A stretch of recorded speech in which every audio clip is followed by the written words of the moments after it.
What's up, guys? This is Jay from COI, and I want to talk about media and mind control.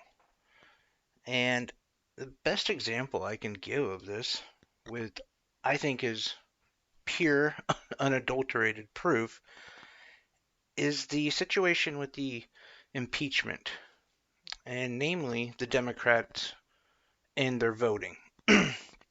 Now, after the Democrats voted, I saw a whole lot of backlash on one Tulsi Gabbard for voting present.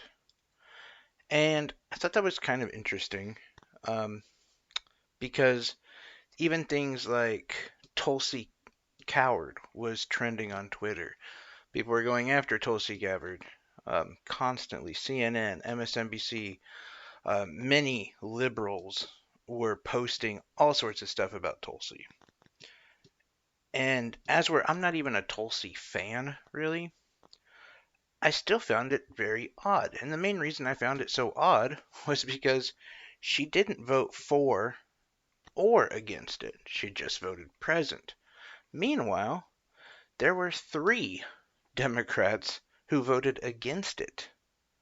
And I guarantee you that most of the people complaining about Tulsi Gabbard, calling her a traitor, a Russian asset, blah, blah, blah, blah, blah, none of them could name the other three that actually voted against it. And there is certain circumstances about those three um, that, well, at least one out of the three that does kind of make sense. So the three guys who voted against it are Colin Peterson, sorry, Jeff Van Drew, and Van Drew is actually the one who kind of makes sense. He's planning on switching to the GOP, so I get that one. And then the other one is Jared Golden. So we have three people who are aligned Democrat, and they vote against impeachment. Which, by the way, is fine if that's how you feel. Like, you shouldn't have to vote one way or another on something like this. But anyway, no one talks about them. CNN, MSNBC, nobody does a story, of, diminishing them, questioning their credibility. Even Van Drew, who's going to switch. I haven't heard him being called a traitor. I haven't heard anyone going after him. But they've been after Tulsi for a long time. Don't you find it weird how many people viscerally hate Tulsi? And really, for what? There hasn't been that much that she's done that's made you question her. Um, sure, there's a thing that she's, uh, this is how it's known, is that she's friends with Assad.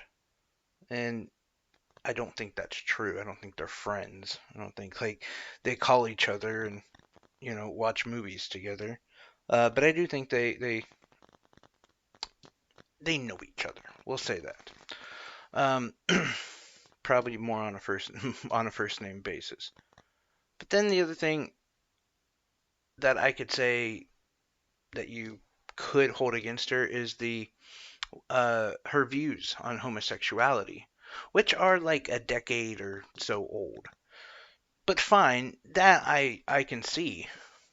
But most of the people just call her a Russian asset and say that she's a third party candidate. They bash her for going on Fox News, even though I'm sure that given the opportunity, she would go on CNN or MSNBC. But this is just one of the many ways that media controls people. And right now, they're controlling the liberals. They do it to the conservatives as well. It's what you have Fox News and Breitbart and all that for. But I just thought it was odd. And that's one of those things. If you're a pro Tulsi, anti Tulsi, whatever, just think about it and ask yourself that question. Why did everyone freak out on Tulsi Gabbard for voting present? But the three that voted against it, one, a traitor who's actually switching sides, don't talk about. Haven't talked about at all. Anyway, that's it for me, guys. Have a good evening.